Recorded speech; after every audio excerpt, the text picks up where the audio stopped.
மேசராசிக்காரங்க போர்க்குணம் கொண்டவங்க உங்ககிட்ட சண்டை போட்டு ஜெயிக்கிறது ரொம்ப ரொம்ப கஷ்டம்.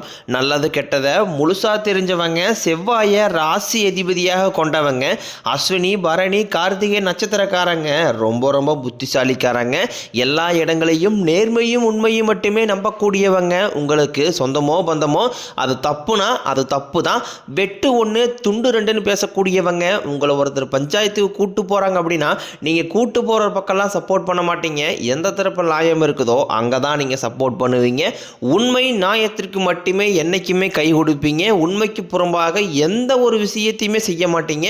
இதனால தான் உங்களுக்கு நிறைய கஷ்டங்களும் துன்பங்களும் அதிகமாகவே ஏற்பட்டுக்கிட்டு இருக்கு. தங்களுடைய கஷ்டத்தையும் கண்ணீரையும் கடுகளவு கூட மற்றவங்களுக்கு தெரியாமல் பார்த்துக்குவாங்க. இதனால் பார்க்குறவங்க எல்லாருமே மேசராசியா இவங்களுக்கு என்னப்பா சூப்பராக இருக்கிறாங்க, இவங்களுக்கு என்ன குறைச்சல் அப்படின்னு தான் நினச்சிட்டு இருக்கிறாங்க. ஆனால் சாப்பாட்டு கூட கஷ்டப்படுறது உங்களுக்கு மட்டும்தான் தெரியும். கஷ்ட காலத்தில் திரும்பி பார்க்க கூட ஆள் கிடையாது. ஏதோ தட்டு மாதிரி எந்திரிச்சு நிற்கிறப்போ உங்களை குறை சொல்றதுக்குனே நிறைய பேர் தேடி வருவாங்க.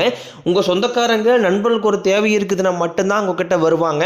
அந்த தேவை முடிஞ்ச உடனே உங்களை தூக்கி போட்டுருவாங்க. மறுபடியும் அவங்க உங்ககிட்ட உதவின்னு கேட்பாங்க. அவங்க உங்களுக்கு முன்னாடி பண்ண துரோகத்தை எல்லாமே மறந்துட்டு மீண்டும் அவங்களுக்காக உதவி செஞ்சு ஏமாறக்கூடியவங்க தான் நீங்கள். வாழ்க்கையில் எப்படியாவது முன்னேறிடணும் அப்படிங்கிறக்காக தினம் தினம் கஷ்டப்பட்டு உழைக்கிறவங்க தான் மேசராசிக்காரங்க. கடந்த 3 வருடமாகவே பார்த்தீங்கன்னா தங்களுடைய வாழ்க்கையில் நீங்கள் நல்லது நடக்க போகுதுன்னு நினச்சிட்டு இருந்திருப்பீங்க. ஆனால் அந்த டைமில் உங்களுக்கு ஒரு மிகப்பெரிய ஏமாற்றம் தான். இந்த விரயச்சனி மூலமாகவும் பாதச்சனி மூலமாகவும் தற்போது நடந்துகிட்டு இருக்க இந்த 7.5 சனி மூலமாகவும் உங்களுக்கு நிறைய பிரச்சனைகளும் சிக்கலும் ஏமாற்றங்கள் மட்டுமே உங்கள் வாழ்க்கையில் அதிகப்படியாகவே ஏற்பட்டுட்டு இருந்திருக்கும்.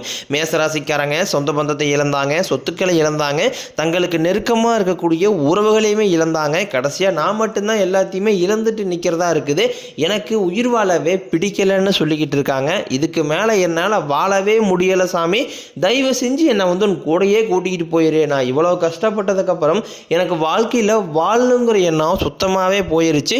உங்கள் மனசில் கவலையும் துன்பம் தான் அதிகமாகவே இருக்குது. நீங்கள் செய்யக்கூடிய ஒவ்வொரு விஷயத்தையுமே தடுப்பதற்கும் உங்களை அவமானப்படுத்துவதற்கும் இங்கே நிறைய நபர்கள் முயற்சி பண்ணிக்கிட்டு இருக்காங்க. இது எல்லாமே தெரிஞ்சுமே கூட நீங்கள் என்னமோ பண்ணுங்க, எனக்கு என்ன வந்துச்சு அப்படின்னு தன் வேலையில் மட்டும் என்னைக்குமே குறிக்கோளாக இருக்கிறவங்க தான் நீங்கள். ஏன் எனக்கு மட்டும் ஏன் இவ்வளோ கஷ்டம் வருது, என்னுடைய வாழ்க்கையில் நான் யாருக்குமே கெடுதலையோ கஷ்டத்தையோ துன்பத்தையோ கொடுத்ததில்லை, எனக்கு மட்டும் இந்த மாதிரி எல்லாமே நடக்குது அப்படின்னு தான் பெரும்பாலான நபர்கள் சொல்லிக்கிட்டு இருக்கீங்க. உங்களுக்கு பிரச்சனைங்கிறது வரும், அது கொஞ்ச நாள் இருக்கும், அதுக்கப்புறம் அந்த பிரச்சனை போயிடும். இந்த மாதிரி பிரச்சனை வரும் போகும் அப்படிங்கிற நிலைமையில தான் நிறைய நபர்கள் வாழ்ந்துக்கிட்டு இருக்கீங்க. நீங்கள் என்னதான் பிரச்சனையை தவிர்த்தாலும் ஏதாவது ஒரு சூழ்நிலையில் உங்களை நோக்கி பிரச்சனையும் கஷ்டமும் வந்துக்கிட்டு தான் இருக்குது. ஆனால் இனி வரக்கூடிய நாட்களில் உங்களுக்கு இன்பத்தையும் மகிழ்ச்சியும் மட்டுமே தரக்கூடிய ஒரு காலகட்டமாக மட்டுமே உங்களுக்கு அமைஞ்சிருக்குது. கடந்த 2025 குரு பார்த்தீங்கன்னா உங்களுடைய ராசியில் 2ஆம் இடத்துல இருந்தார். இதன் மூலமாக பார்த்தீங்கன்னா பொருளாதாரத்தில் எந்த ஒரு முன்னேற்றமுமே நீங்கள் அடைஞ்சிருக்க மாட்டீங்க. நீங்கள் என்ன தான் சம்பாரித்து சேவிங்ஸ் பண்ணாலும் கையில் காசே இருக்காது. இதற்கு காரணம் பார்த்தீங்கன்னா சனி பகவான் அந்த டைமில் உங்களுக்கு விரயச்சனியாக செயல்பட்டு கொண்டிருந்தார்.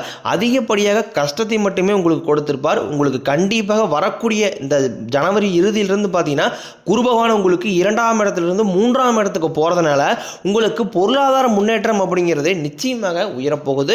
அதற்கடுத்து பார்த்தீங்கன்னா உங்களுக்கு சனியுடைய வக்ர நிவர்த்தி, சுக்கிர பயிற்சி, சூரிய பயிற்சி, ராகுகேது பயிற்சி, அதுக்கப்புறம் பார்த்தீங்கன்னா கடைசியாக உங்களுக்கு வீரபத்திர ராஜயோகம் அப்படிங்கிற ஒரு ராஜயோகம் கிடைக்க போது. இத்தனை பலன்களும் பார்த்தீங்கன்னா உங்களுக்கு இந்த ஜனவரி மாதம் இறுதியிலிருந்து 1/1 தொடங்க இருக்கிறதுனால இந்த 2026 உங்களுக்கு நல்ல ஒரு மாற்றத்தை தரக்கூடிய ஒரு ஆண்டாகவே பார்க்கப்படுது.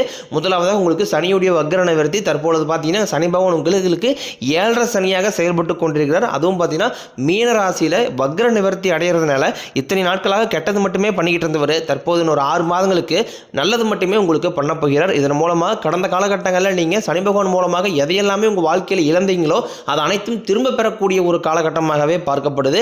அதற்கடுத்து பார்த்தீங்கன்னா சுக்கிர பயிற்சியை பொறுத்த வரைக்கும் இது 12 ராசிகளுக்குமே பொது பலன்களாகவே பார்க்கப்படுது. இதன் மூலமாக உங்களுக்கு கூடுதல் முன்னேற்றம் அப்படிங்கிறது நிச்சயம் ஏற்பட போகுது. அடுத்தாக பார்த்தீங்கன்னா உங்களுக்கு ராகுகேது பயிற்சி. ஐயோ ராகுகேது பயிற்சியா சொன்னாவே பார்த்தீங்கன்னா எல்லாருமே பயப்படுவாங்க. ஏன்னா ராகுகேது பயிற்சி நினச்சி ஒரு நெகட்டிவான தாட்டு பார்த்தீங்கன்னா மக்கள்கிட்ட அதிகமாகவே இருக்குது.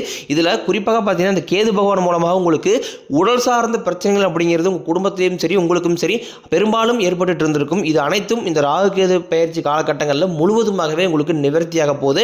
குறிப்பாக கேது பகவான் பார்த்தீங்கன்னா உடல் சார்ந்த விஷயங்களில் மிகவும் கவனம் எடுத்து உங்களுக்கு முழுவதும் பார்த்தீங்கன்னா அதை தீர்த்துக்கூடிய ஒரு வாய்ப்பு அப்படிங்கிறது இந்த பிப்ரவரி மாதத்திலிருந்து உங்களுக்கு தொடங்க போகுது. அதற்கடுத்து பார்த்தீங்கன்னா கடைசியாக உங்களுக்கு இந்த வீரபத்திர ராஜயோகம். அது என்ன சாமி இந்த வீரபத்திர ராஜயோகம் அப்படின்னு நிறைய பேர் கேட்பீங்க. அதாவது பார்த்தீங்கன்னா சுக்கிர பகவானும் புதன் பகவானும் அடுத்து வரக்கூடிய ஒரு 60 நாட்களுக்கு இதனுடைய சேர்க்கை பார்த்தீங்கன்னா ஒன்றாக இருக்குது. இந்த இடைப்பட்ட அந்த 60 நாட்களுக்குள்ள நீங்கள் எதிர்பார்க்காத இந்த விஷயம் நடக்குன்னு கொஞ்சம் கூட நினச்சி பார்த்துருக்க மாட்டீங்க. ஆனால் அதை பற்றி நீங்கள் ஒரு ஆசையோ ஏதோ ஒன்று நினச்சிட்டு இருந்திருப்பீங்க. இது நடந்தால் நம்ம வாழ்க்கையில் நல்லாயிருக்கும் அப்படின்னு நினச்சிட்டு இருப்பீங்க. அந்த டைமில் இந்த 60 நாட்களுக்குள்ள நீங்கள் எதிர்பாராத நல்ல ஒரு விஷயங்கள் அப்படிங்கிறது உங்கள் வாழ்க்கையில் இந்த 2026 ஏற்பட போகுது. அதுதான் அந்த வீரபத்திர ராஜயோகம்.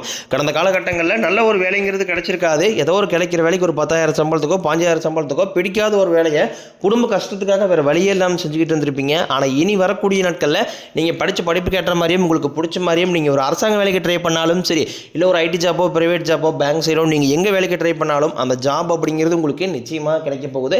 கோர்ட்டு கேஸ்னு ரொம்ப நாட்களாக அலைஞ்சிட்டு இருக்கிற நபர்களுக்கு விரைவில் உங்களுக்கு சாதகமாகவே தீர்ப்பு வரும். சொத்து பிரச்சனையும் உங்களுக்கு சாதகமாகவே முடியும். சனி பகவானினுடைய பார்வை உங்களுக்கு நேரடியாகவே இருக்குது. இதன் மூலம் வருமானம் அப்படிங்கிறது பல வழிகளில் வரும்.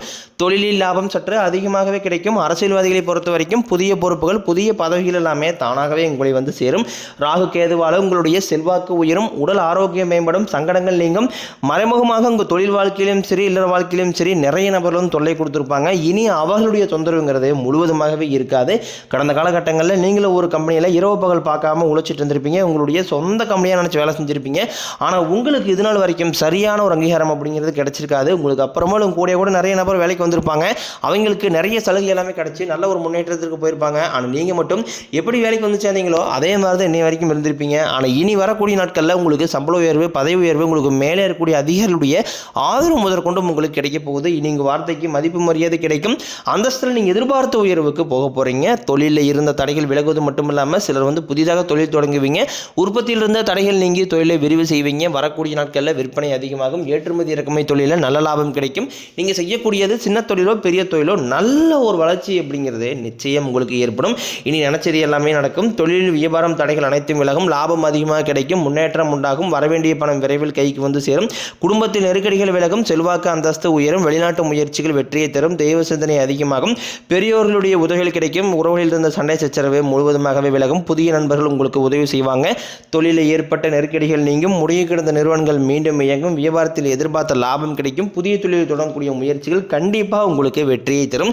கடந்த 2-3 வருடமாகவே பார்த்தீங்கன்னா திருமண நிலை அப்படிங்கிறது பார்த்தீங்கன்னா மேசராசி ஆண்களுக்கு நிறைய பிரச்சனையும் சிக்கலுமே பெரும்பாலும் சந்திச்சிருப்பீங்க. இதில் குறிப்பாக பார்த்தீங்கன்னா பெண்களுக்கு ஏதாவது ஒரு வகையில் எளிமையாக திருமணம் அப்படிங்கிறது அடைஞ்சிருது. ஆனால் ஆண்கள் தான் ரொம்ப ரொம்ப பாவம். அடிச்சு பிடிச்சி நிச்சயதார்த்தம் வரைக்கும் போனால் கூட ஏன் மனமேடை வரைக்கும் போனால் கூட ஏதாவது ஒரு பிரச்சனையாலும் ஒரு சில நபர்களாலும் ஏதாவது பண்ணுறதுனால இந்த திருமணம் அப்படிங்கிறது தடைபட்டுருது. அது மட்டும் இல்லாமல் ஜாதகத்திலையும் பார்த்தீங்கன்னா சுத்த ஜாதகம் ராகு கேது ஜாதகம் செவ்வாய் ஜாதகம் இருக்கிறதுனால திருமண தடை அப்படிங்கிறது ஆண்களுக்கு அதிகமாகவே ஏற்பட்டுக்கிட்டு இருக்குது. இது அனைத்தும் வரக்கூடிய ஒரு 6 மாதங்களுக்குள்ள முழுவதுமாகவே நிவர்த்தியாகி நீங்கள் விரைவில் திருமண வாழ்க்கைக்குள்ளே அடியெடுத்து வைக்க போகிறீங்க. வாழ்க்கை துணையை இழந்த மேசராசி ஆண்களோ பெண்களோ அடுத்து செகண்ட் மேரேஜ் அதாவது இரண்டாவது திருமணம் பண்ணலாமா வேண்டாமா அப்படிங்கிற ஒரு மிகப்பெரிய குழப்பத்தில் இருப்பீங்க. அப்படி இரண்டாவது திருமணம் பண்ணும்போது சொந்தக்காரையும் தப்பாக பேசிடுவாங்களா, ஊர்க்காரையும் தப்பாக நினச்சிடுவாங்களா, அவங்க நினைப்பாங்க இவங்க நினைப்பாங்க அப்படின்ட்டு நிறைய நபர்கள் இரண்டாவது திருமணத்தை யோசிக்காமல் இருக்கீங்க. இப்போ இருக்கக்கூடிய பொருளாதார சூழலையும் இப்போ இருக்கக்கூடிய காலகட்டத்தை வச்சு பார்க்கும்போது ஒரு சிங்கிள் பேரண்டான அந்த சொசைட்டியை சர்வே பண்ணுறது ரொம்ப ரொம்ப கடினம். நீங்கள் எதிர்பார்த்த மாதிரியே நல்ல ஒரு மறுவாழ்க்கை அப்படிங்கிறது விரைவில் உங்களுக்கு அமையும். குழந்தை பாக்கியத்திற்காக இயங்கிய மேசராசி நேயர்கள் பார்த்தீங்கன்னா எங்களுக்கு மேரேஜ் ஆகி 3 வருஷம் ஆகுது சாமி, 5 வருஷம் ஆகுது, 8 வருஷம் ஆகுது, நாங்களும் போகாத ஹாஸ்பிட்டல் இல்லை, பார்க்காத ட்ரீட்மெண்ட் இல்லை, வாரத்தில் 3 நாள் கோயில் போய் வழிபாடு செஞ்சு வந்துட்டுருக்கோம், ஆனால் எங்களுக்கு குழந்தை பாக்கியமே இல்லை சாமி அப்படின்னு தான் நிறைய நபரும் சொல்கிறீங்க. கண்டிப்பாக வரக்கூடிய ஒரு 6 மாதங்களுக்குள்ள விரைவில் உங்களுக்கு உடல் சார்ந்த பிரச்சனைகள் அனைத்து முழுவதுமாகவே நிவர்த்தியாகி நிச்சயம் உங்களுக்கு குழந்தை பாக்கியம் அப்படிங்கிறது உண்டாகும். காதலிப்பவர்களுக்கு இந்த 2026 நல்ல ஒரு உகந்த ஒரு ஆண்டாகவே பார்க்கப்படுது. நிச்சயம் காதலில் வெற்றியை பெறக்கூடிய ஒரு ராசி அப்படின்னு பார்த்தீங்கன்னா அது முழுக்க முழுக்க மேசராசிக்காரங்க தான். இந்த 2026 உங்களுடைய வளர்ச்சி அப்படிங்கிறது யாருமே எதிர்பார்க்காத அளவுக்கு ஒரு மிகப்பெரிய ஒரு அசுர வளர்ச்சியாக இருக்க போது.